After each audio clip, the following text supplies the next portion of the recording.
for the great food. Selins is providing us a great meal tonight. It's super tasty, so thank you so much, Ann. I think I know about half the people in the room. Great to see you all again. For those of you that I don't know, my name is Josh Hart, and I'm a proud partner to the J.B. Brown Fund, to Life Steps, and to USA Properties.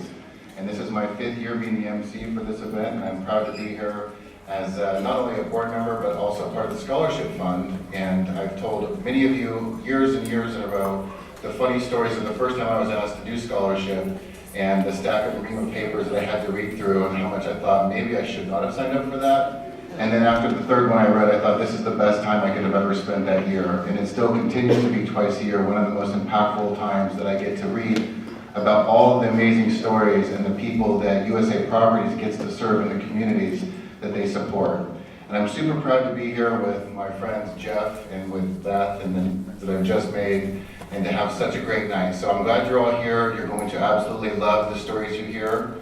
This is the first time we've ever had a panel. I feel like, Jeopardy's my favorite show, for those of you that don't know me. And I feel a little bit like Alex Trebek, where I get to have a panel of people alongside, although we won't do trivia tonight.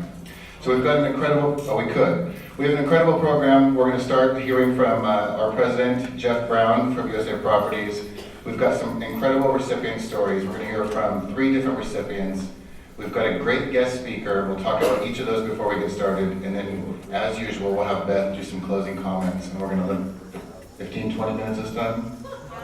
Hour and a half. We've got to be careful with her. She likes the mic more than I do. So. I find that hard to believe he's on it now. I have 2, so you never know, I could cut her off. So again, thank you for being here. It's going to be really, really great. First, I'd like to bring up someone I now call a friend, first a colleague. We had dinner to get lunch about 6 years ago for Christmas, and we sat across from each other, and I heard about the story about his father, J.B. Brown, and the fund that he had created, and the partnership that you have with all of your vendors, and how great it was that now over $1 million has been given to the people in your communities, and to be a part of that has been a very special place in my heart. So thank you for having me back, and thank you, Jeff, for everything you do.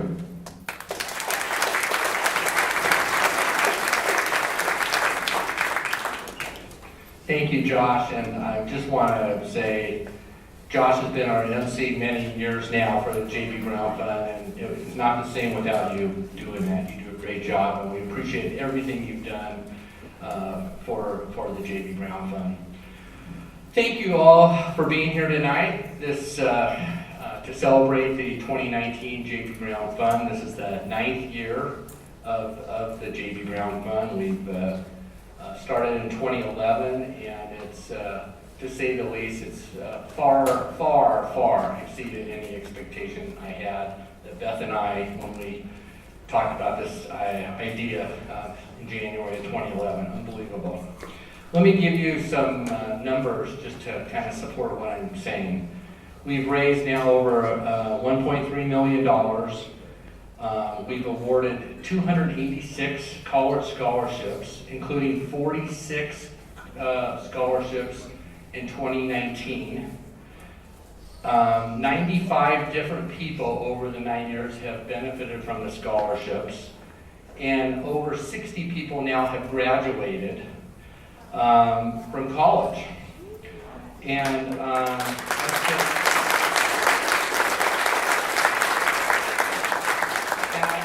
I want to do a shout out in terms of to 2 of those 60 people are now full-time employees of USA Properties. One of them, I'd like you to stand up, is Amon Ritzoli. He's here.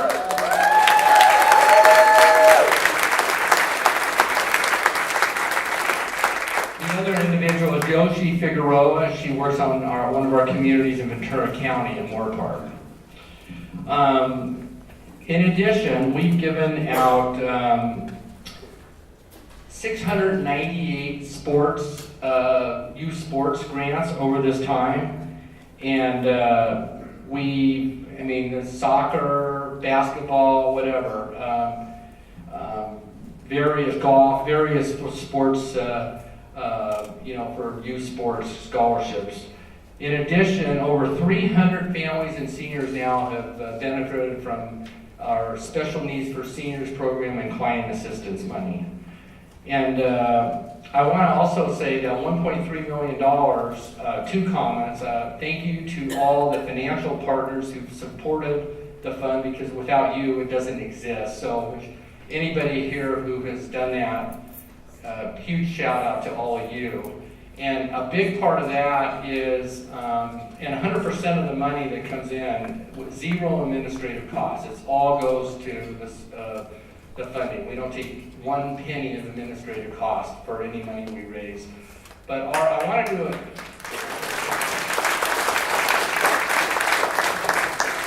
I want to also do a shout out to our own employees. We raised $2,500 this year for Jeans Day. We raised, we did a little fundraiser at Rubio's restaurant this year. We have payroll deductions, but over 50% of our corporate employees now are supporting the fund. So big, it's totally a team effort beyond.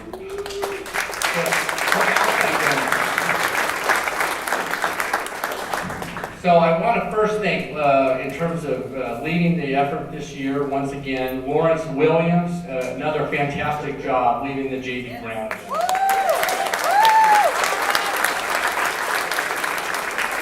And Ann Patchen was the real ringleader in getting tonight's event planned and all the volunteers. So I want to give a big shout out to the volunteers.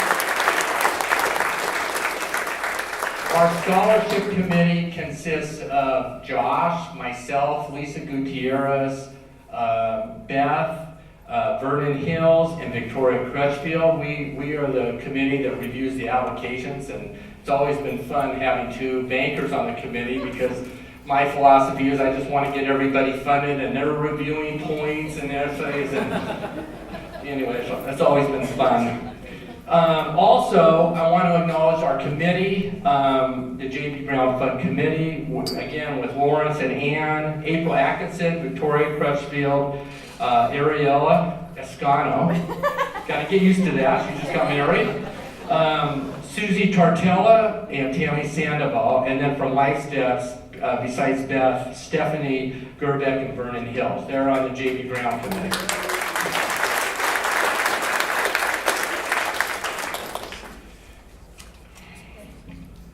So one thing we did new this year with the J.B. Brown Fund is we created a special category for trade schools.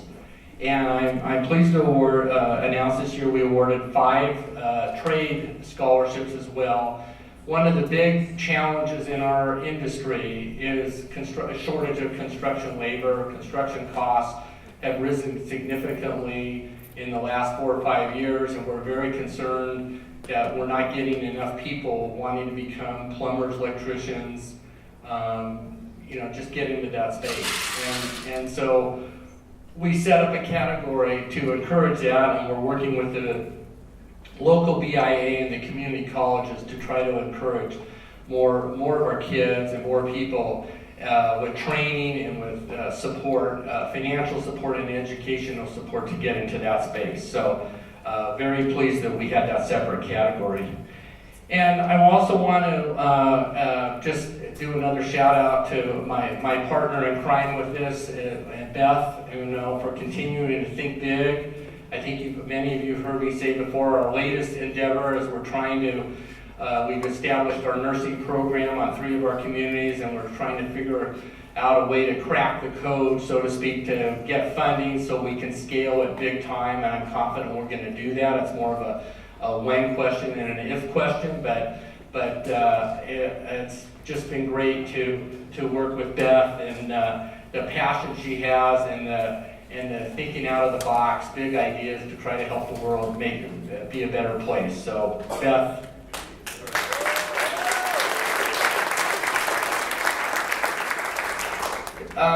The J.B. Brown Fund was named after my father, not because he founded USA Properties, but because he raised me and my siblings to try to get the best education possible, and as well as be able to meet new situations with confidence, as he put it. And on top of that, he was really passionate about senior housing. He built the first senior project in San Gabriel Valley 43 years ago, when senior housing wasn't as well known a term then as it is now.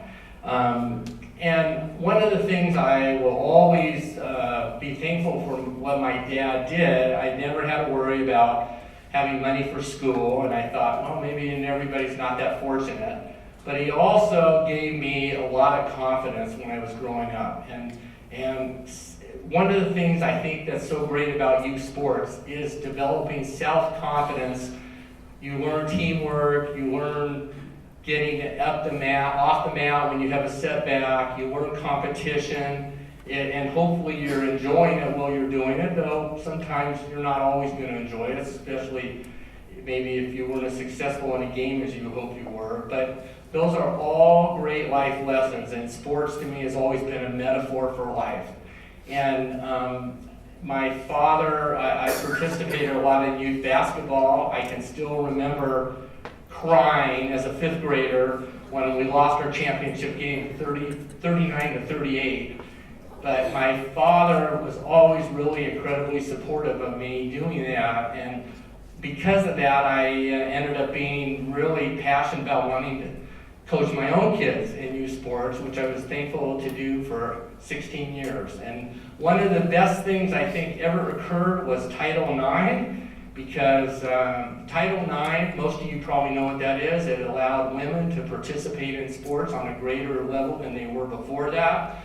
And I'm a big believer, and my wife and kids and others have heard me say this before. I'm convinced we're going to have a lot more women who are CEOs in this country 20 years from now, because that'll be a spillover of that from Title IX and more women participating in sports, which I think is wonderful for our country. And I'm so thankful I had a chance to coach my daughter in addition to my sons in basketball and soccer. So I just don't think you can put a value on the experiences you learn from youth sports. I've always said any kid that ever experienced losing in youth sports missed a big part of what it's all about, because they were cheated if they would never experience being in a losing situation, because again, that's a life lesson, getting off the mat.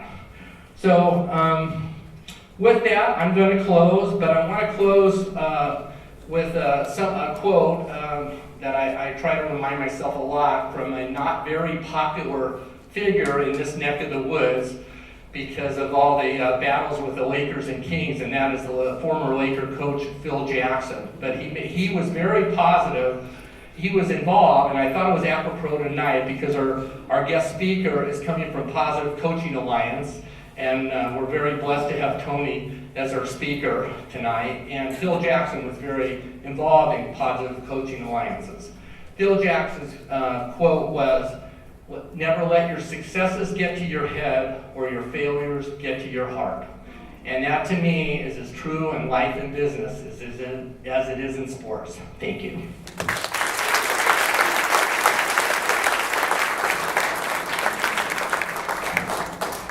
Thanks, that was so fantastic, Jeff. And another round of applause for Amon. How great is it that we see this entire cycle where we give money for scholarships, higher education, and now they get to be part of the USA Program team. That is what it's all about. It's so amazing. Okay, moving on with our program, it's going to be very special. Our next speaker is from one of your properties. I'd like to introduce Connie. Come on up, Connie.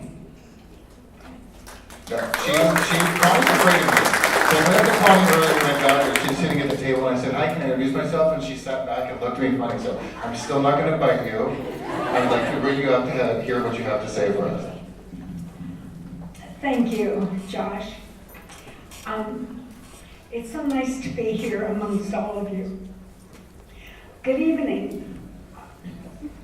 My name is Connie Mosher, and I am a resident at Cottage Estates for 14 years. Growing up in a small town in Nebraska, my family and I were very close. Although I've learned many lessons from my parents, one of the most important lessons I've learned was from my mother and my care for my teeth so that I would have a wonderful smile. I can remember as a child, one of my teeth was protruding a bit, And I told my mother that I would like to get braces. And she looked at me and she said, all you have to do is press your tooth while you're watching television. Now, that may sound funny, but I've had a lot of dentists tell me that my teeth are nice and straight, and they asked me if I had any orthodontal work. And I told them what my mother said. And they said she was right.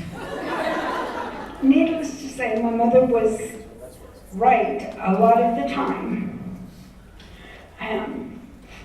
She stressed how important our teeth were. And let me see. Because of her advice, I've always taken great pride in keeping my teeth nice, and it gave me a lot of confidence to have a beautiful smile. A lot has changed these last few years. I recently had to get a root canal, but as I thought that was bad. Then I came to find out that I had to have a root canal over a root canal, which is called the retreat, from an endodontist. I was told the bad news, and my first retreat session was $1,400. And I knew, living on a fixed income, that was next to impossible, but I decided to take a leap of faith. Now, I made an initial payment to the orthodontist, or endodontist, I should say, excuse me. And paying for something like this procedure out of pocket was beyond what I could fathom. Anyway, I paid a small portion of cash down and agreed to make a monthly payment. But the monthly payment became quite stressful. And so one day I was talking to Rebecca, and Rebecca is a DSS with Life Steps. And I told her about my situation, and she told me about the J.B. Brown Fund and how they help residents in situations like mine. I immediately applied. After a few days, was rewarded $400 that would go towards the rest of the remaining dental bill. Having my teeth restored has made me feel fabulous because I can now enjoy a smile without worrying about missing teeth. I would like to thank all of you who make contributions to the J.B. Brown Fund, because I always feel like people who are of financial means and they're able to come and help their fellow neighbors with different situations, that it leaves me feeling heartfelt about people like you and all of the J.B. Brown Fund. I want to thank all of you who are here this evening, and I appreciate you having me here this evening. Thank you so much.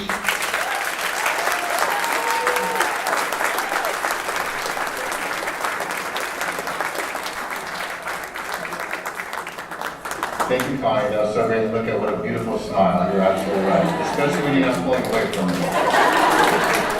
That was such a great story. Thank you so much. And every year I say I'm not going to cry, and I'm almost in tears already. So, our next speaker, Isosa, I'd like to welcome you. Come on up.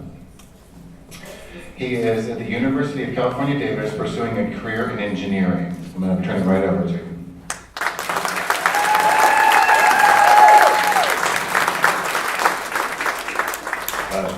Good afternoon, everyone. My name is Isosa Morgeva, and I've been a resident at Terracina Park Meadows for about the past 6 years. And I'm going to tell you my story today. In the words of Harriet Tubman, every great dream begins with a dreamer. Always remember, you have within you the strength, patience, and the passion to reach for the stars and change the world. Growing up, I was always told to strive for excellence and to always hold myself accountable for all my actions. My story began about 19 years ago in Benin City, Nigeria, where I was born. I was raised in Nigeria until about the age of about 4, when my mother and father decided to chase their own dreams and move to America in order to build a better life for me and my other siblings. Unbeknownst to me as a child, I'll be moving to Sacramento, a place I now proudly call home. Being an immigrant heavily shaped how I grew up and to a great extent made me the individual who stands before you today. Growing up as an immigrant, I was always reminded that things in life are not handed to me and I must work for everything that I would like. Around the 4th grade, my parents filed for divorce. My sisters and I decided to stay with my mother and lost contact with my father. As a child, the transition from being raised from a household with 2 parents to a household with now a single parent was a big transition for me. Financial issues began to develop, and we even had to move to a new apartment and school where I knew nobody but my twin sister. However, throughout the hardships that arose, my mother stayed strong and prevailed through this. She always pushed us to do well in school and stressed the impact that education can have on our futures. Thinking of all the sacrifices that my mother made for me, and the hard work that she puts in daily for my family, it motivates me to do well and excel above and beyond in everything that I do. I do it not only for myself, but for my beautiful mother, who's actually sitting right here today.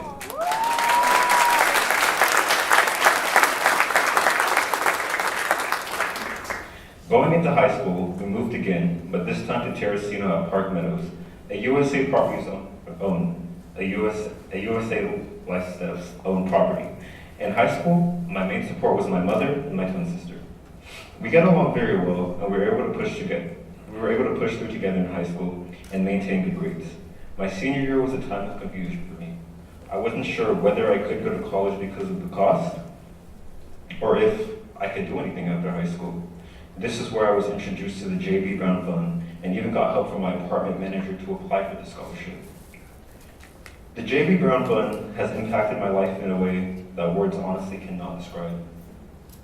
Along with the support of my family, I have a community of donors and people who I know stand behind me and support me in my goals.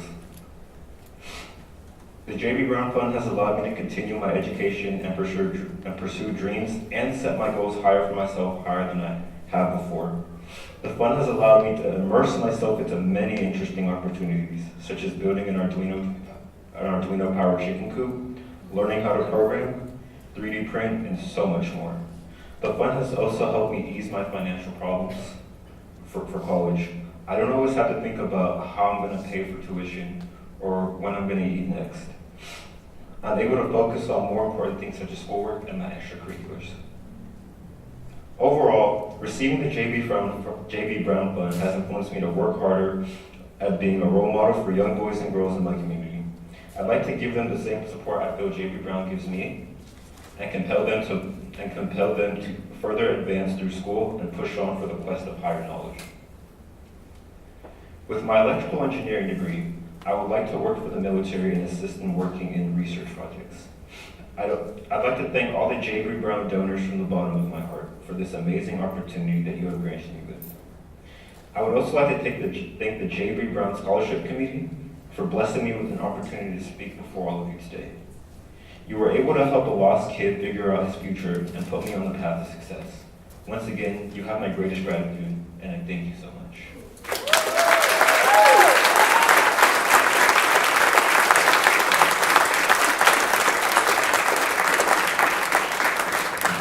Powerful story, thank you so much. I do want to hear more about that power chicken coop later though. It sounds really interesting. So, our next speaker happens to be his twin sister named Asosa. So please, without further ado, come on up. She's going to the University of California Davis also and pursuing a degree in computer science. And her goal is to become a software engineer. Whether you believe in love or fate, karma or God, or just pure coincidence, our lives and stories are defined by the places we've been, the people we meet, but most importantly, our impact on those. You've heard my brother's story, now it's time for you to hear mine. My story began in Nigeria when I was born in Benin City in southwestern Nigeria, and I was fortunate enough not to come into this world alone. My twin brother was born right before me, and I was named Esosa, which means God's gift in our native language of Edo. My story begins in Nigeria, but here I am today speaking to you on this stage. So how exactly did I make it to the stage and this country? Well, my journey here began before I was even born. My father had won a visa during the 90s through the visa lottery that's now closed, but at a stroke of luck he won. And through that, I was able to come here and receive citizenship. While we were in Nigeria, my father was here trying to establish something for us. And after 3 years, on October 15, 2003, I came to the United States with my mom and with my mother and my brother, and here I found the American dream. The next year, my twin sister would be born, and I would start in school. We lived as a happy family, or at least I thought, until my parents filed for divorce when I was 9. And this is when life began to take a really big shift for me. Going from a 2-parent household to a single-parent household wasn't easy. And this is when I began to develop my financial awareness. I quickly realized water didn't flow to the house for free, and magic didn't keep the lights on.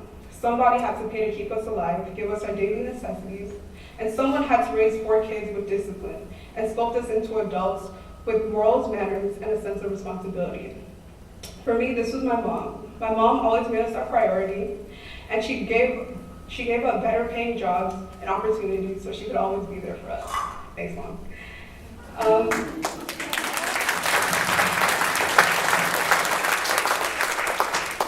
As the eldest daughter, I felt I had a duty and obligation to be there for her too, and help her with the financial burden that came with raising 4 kids. So I tried to cut back where I could. I didn't wear the best shoes, the newest sneakers or Jordans. I didn't go on field trips that were $200+, and I didn't go out to watch movies or eat after school with friends. Sometimes these experiences were maturing, but sometimes they were very humiliating. I missed out on a lot of experiences that my peers had, and I yearned for a day where I would be able to attain what I might call financial liberation. This would be the day that I would be free from the shackles that money had on me and my life and my story. And this would be the day that the constraints and limitations that money had on the person that I was and the person I dreamed to be would be erased. And the only way I knew how to attain this was through education. You see, I was raised in a Nigerian household where family, discipline, and education were the priority and core parts of my upbringing. From the second I began school, I was constantly reminded that the value of my education and its power. It was something that could revolutionize societies, and it was something that no one could take from you. It was the only way we knew how to earn respect and earn upward mobility. So when I got into high school, I decided that I would dedicate myself to my academics and my extracurriculars. I took AP classes, all that I could. I took the IB courses, I earned my diploma. I gave up my summers to summer school and internships. I played sports, managed sports teams, and I even became an editor, making newsletters for my clubs.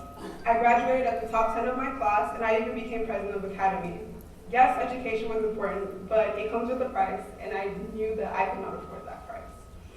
The J.B. Brown Scholarship has given me the financial liberation that I have dreamed of since I was a child. It has supported me in finding my true self, and has given me the college experience that my family and I have dreamed of since the day we entered this country. Your investment into me and my education is an investment into the community, society, and those who look up to me. The J.B. Brown Scholarship is an integral part of my story and the millions of others, and because of this, I can now become the person I have always dreamed to be. Today I attend the University of California, Davis, or UC Davis, where I'm majoring in computer science with an interest in cybersecurity and ethical hacking, and I'm able to be a part of a modern and rapidly growing pace of technological movement and experience new facets of myself that I would have never been able to imagine existed. For this, I will be forever grateful. Thank you.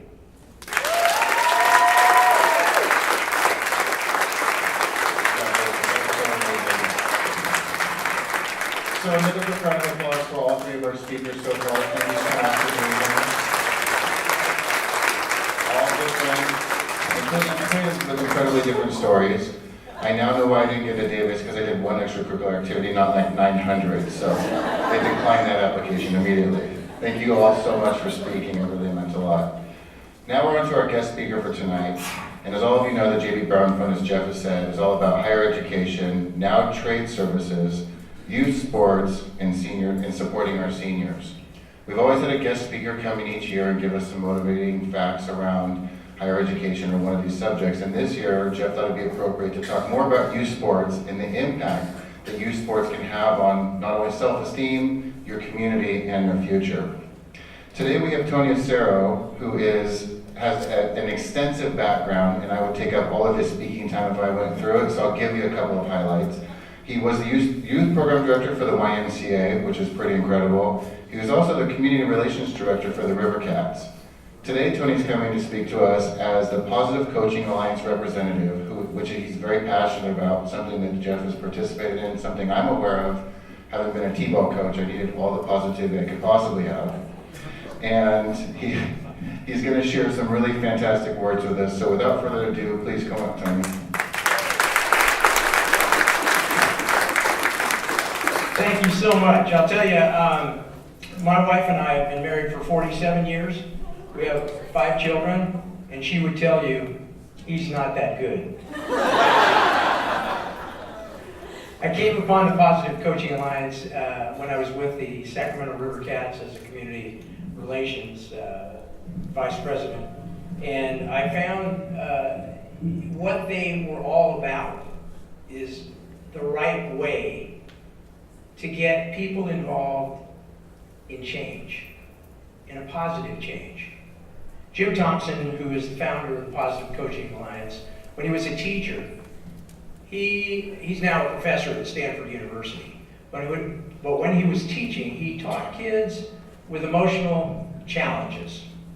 And what they found was the more positives, even in a negative situation, they poured on those kids, the better results they got. Now, don't misunderstand what I'm saying. They made corrections, but they made corrections at a time in which the child was willing to listen.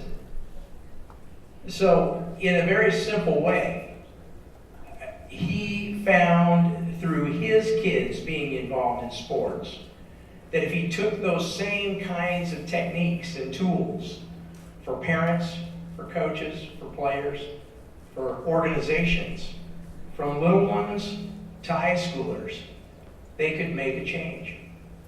Now, statistically, there are 40 million young people, preschoolers to high schoolers, who participate in sports in this country.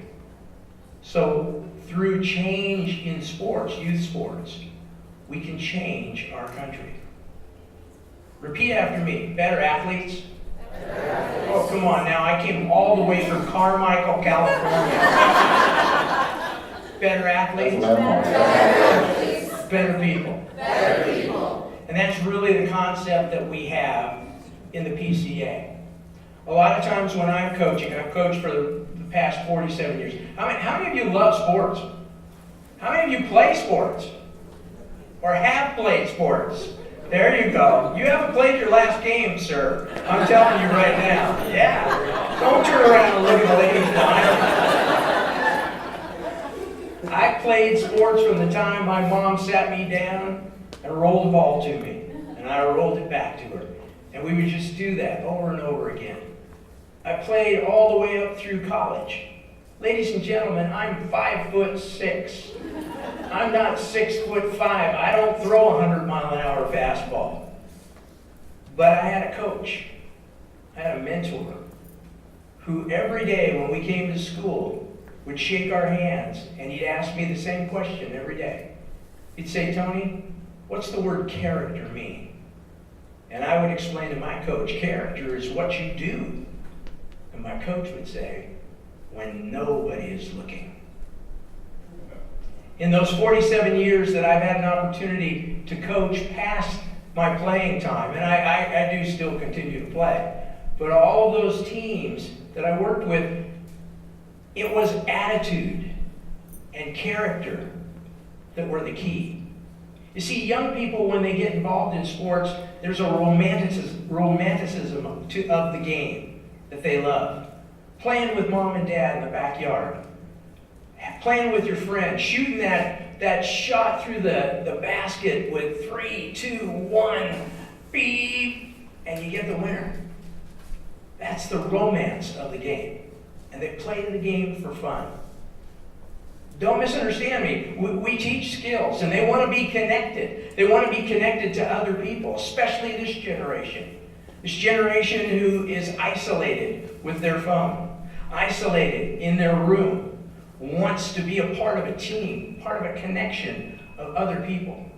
They want to learn skill, and they want to do that with integrity. One of the tools that I work with my kids whenever I'm coaching is I explain to them, and repeat after me again, when my mind goes negative, my mouth goes positive. I said, when my mind goes negative, my mouth goes positive. And when you're talking to a group of kids on a team, when you're talking to a family, when you're talking to that circle of friends, and you use those words, you all of a sudden see exactly what I saw out of each and every one of you. A smile on your face. You take that negative, that loss, instead of your body crinkling down and your mind and your face crinkling in a negative way, in pain, you all of a sudden see that I've learned something from that, and I'm going to move on. It goes beyond the scoreboard. Winning is way beyond the scoreboard. It's all about mastering what you do. It's about filling the emotional tanks of the people around you so that you can go farther, so you can be successful together. I'll give you a life lesson. How many of you are watching the playoffs right now for baseball? Anybody? Should the Washington Nationals be where they are? Not statistically, right? But because of a team effort, because of a chemistry and a magic that we learn through sports, they're in the World Series. Now I know as I look out here that there are those out here who have coached your kids or been on the sidelines. Is that right? I want you to think about some kind of a special, magical moment through sports and share that with us that made a difference in the lives of you and the people around you. Anybody want to share that?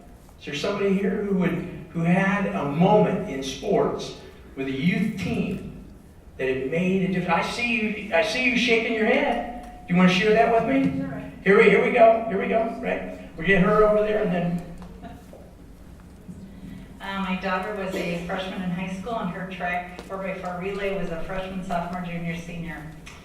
And to win the regionals to get into state, they ran like you never seen before. It was beautiful. And I stood there and I watched her, and when they were done, when they crossed that finish line first, her coach just yelled, "That's what I'm talking about, you know, the girls!"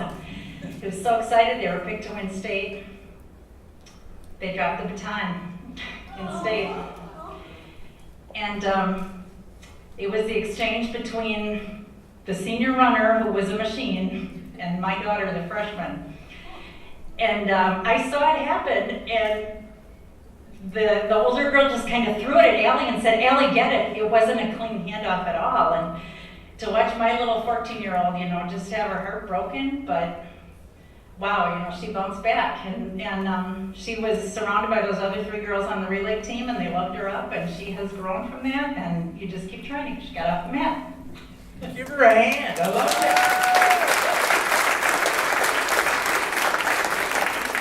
That's what it's all about. That's what sports is about. It's not always about winning on the scoreboard, but winning in life. Those 4 young women will never forget that. And the bond that they made is one that's so important. And so to have an organization, a business, someone, do we have another one that you want to share? Does anybody else want to share? Yeah. So as the kids progressed in Little League, it got more and more competitive, and next thing you know, there were drafts, And there's a lot of the coaches were the coaches that also coach the travel ball teams and all that stuff. And my son on this past year, he was part of a team where the coach didn't coach on the travel ball teams. And he said, hey, listen, you know, there may be kids on this team that know more about baseball than I do, but here's how I'm going to approach this year. And he said this day one at the first meeting when he met all the parents. He said, I'm a firm believer in what you allow, you teach. And I'm going to try to help coach all these young men to be men. And he said, so one of the things that we're going to insist upon is every time that we take that field, we're going to run off. And every time that the inning is over, we're going to run in, no matter what. And we're going to have a positive attitude. We're going to pick each other up.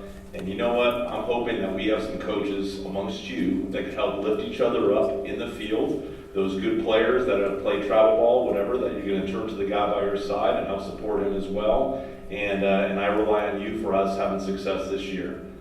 The thing that impacted me most about that is fast forward as we go through the season, we were probably the underdogs in a lot of those games, and we won quite a few of them. And I remember one day, even though we were winning and even though we were having some great success, one of the kids that had played travel ball, that his dad used to coach on the travel ball teams but wasn't participating this year, he wasn't one of those kids that was hustling in. And the coach basically benched him, like just for a couple innings, you know, sat him down, and the kid was like, why am I sitting? I'm one of the best kids on this team. And he said again to that kid, and he later said it to the parent, said, listen, I'm a firm believer in what you allow, you teach. And good attitudes are great, but bad attitudes are even more contagious. And I'm not going to allow that on my team. And I thought it was great. Give him a hand. Those are the kinds of life lessons that we learn through sports, through the vehicle of sports. Much like the lessons that we learn in the classroom in math and science, history, you learn in the pool, you learn on the court, you learn on the track, you learn on the field. And those life lessons carry you forever. One of the national members of our staff is a man by the name of Joe Ehrlichman. I would challenge you all to find the book, Inside Sports, that he wrote. We had an opportunity to bring him to speak here in Sacramento. And Joe talked about how important it is to build a man, to build a young lady through the sport. He said that after he left as a professional athlete, he started to coach a football team in the East. And every day when he would sit down with his players, he would ask them, what's my job? And his players would say to him, to love us. And then he would ask his players, what's your job? And they would say, to love one another. Each week of practice, he had a different theme.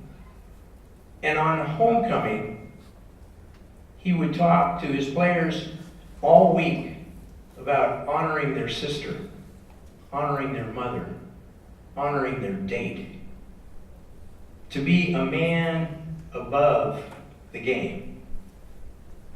At the end, his seniors would write a eulogy on how they wanted to be remembered and share that with the rest of the team.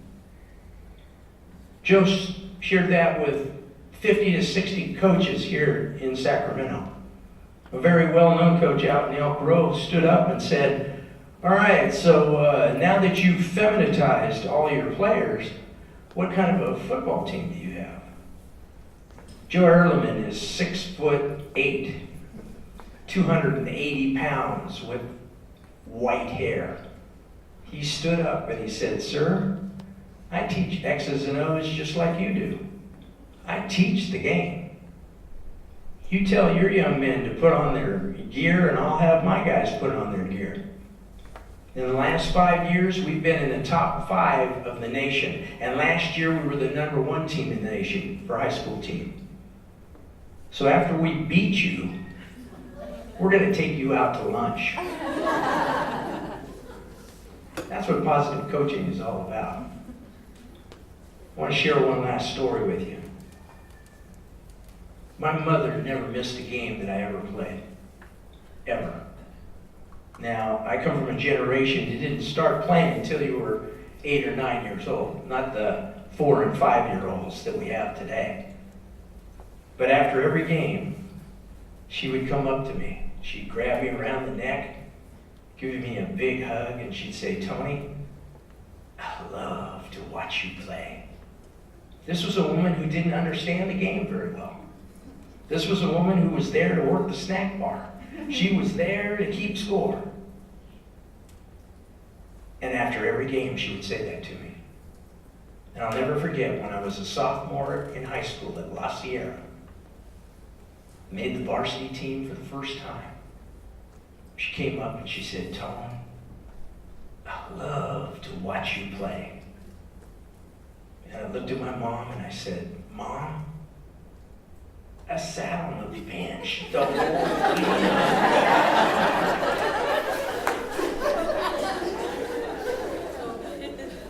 And she said, "But you look so good on that bench." This was a woman who ironed pleats in my baseball pants. Do you have any idea how embarrassing that was? I would come out of the locker room and roll in the mud so nobody could tell I had pleats in my pants. But until we had our kids, I never knew how much that woman loved us. I would leave the challenge to each person here to put up a sign on those fields that these kids play with those 6 words that in 35 years of positive coaching research, every kid wants to hear. "I love to watch you play." So that every parent, every grandparent, aunt and uncle, and friend who comes onto that field to watch the kids understands what the game is about. And maybe a little sign right next to it, a banner that says, "Let the coaches coach." Let the officials officiate. Let the players play. Love them all. So many times my children had come to me, and I want to make sure you understand, I made the same mistakes everybody else does in raising your kids. But they would come to me afterwards when they were stomach full and comfortable, and they'd say, "Dad, how'd you think I played?" And I never would answer it. I would say, "How do you think you played?" And listen to them. Listen. You'd be amazed at what they'll come up with. Thank you so much for your opportunity to be here.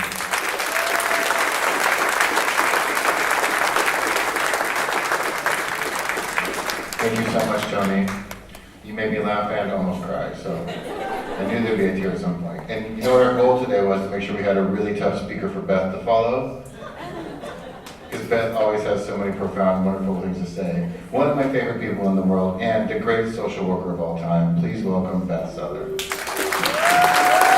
Also, housekeeping before I hand the mic and I'm done for the night. Busy's fantastic. Thank you, candy bars at the door. Please make sure you grab one, maybe 2, because there's like 3,000 of them. And it's your early Halloween treat. Happy Halloween.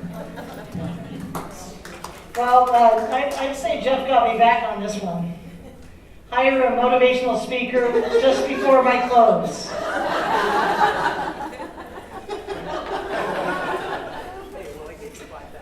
I don't think that's funny, gentlemen. But you know, the nice thing about speaking in any capacity, especially after being on the field for 30 years, I've always got something to say. Mostly I want to say thank you for being my partner in crime. It's been transformational. And it is a pleasure to serve with you. I also want to talk a little bit about this thing called the game of life. Because you're right, it does start from the beginning. And consciousness is actually taught to us through many people, whether it be our moms who speak the words of wisdom to empower their children to have integrity and work hard and know that nothing is given to you, but you are to do something with the tools that you were given after you work hard. And that is what you're beginning to do with your legacy.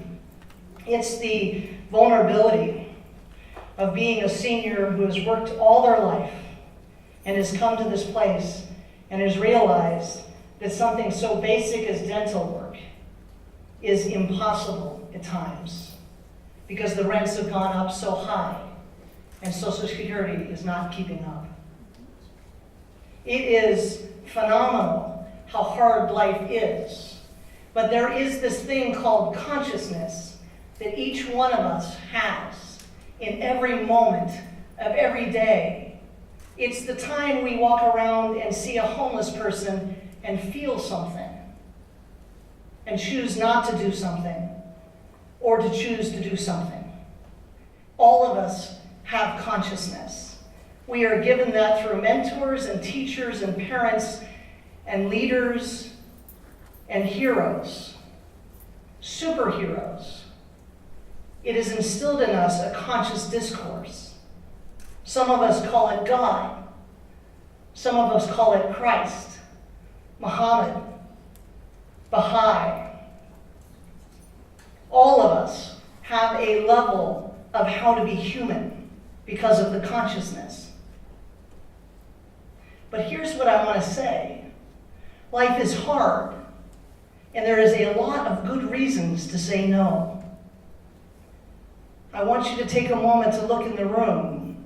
Every one of you made a decision to come tonight, to speak in front of people about something so personal as your family legacy, to speak to somebody personable about needing help, and celebrate your mother who reminded you how empowered you are to take care of yourself, to give in your time, in your effort, in your grace, in your checkbook. All of you have been called by your consciousness to stand here tonight for us to sit and watch the miracle of transformation. And life is not easy.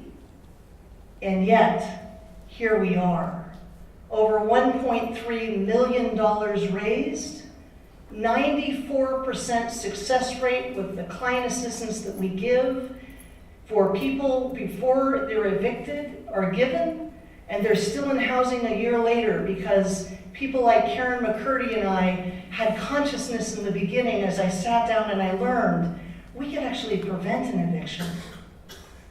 Consciousness in every level, in every place that we are, we have a choice to say yes, and every one of us did to be here tonight.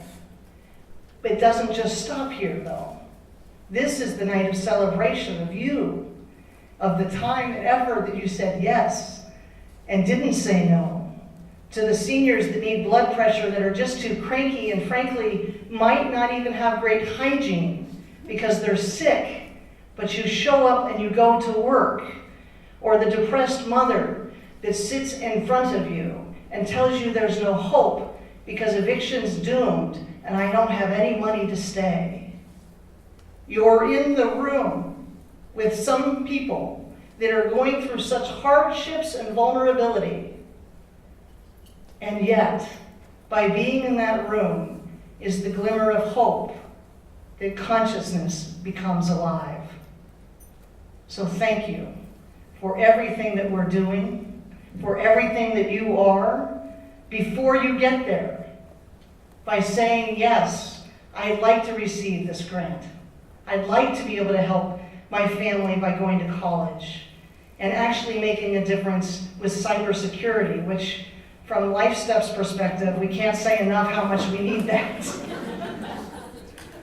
And thank you for all of the volunteer hours that you spend and the checks that you all write. And by the way, Thank you for giving us our first $5,000 to Life Steps because you read about the story about rental eviction prevention and now you're changing the world. All of the money that you see tonight is an indication of your success because he wouldn't be on a horse that isn't going to win the race. So thank you tonight. Thank you for all your time and effort, and God bless you.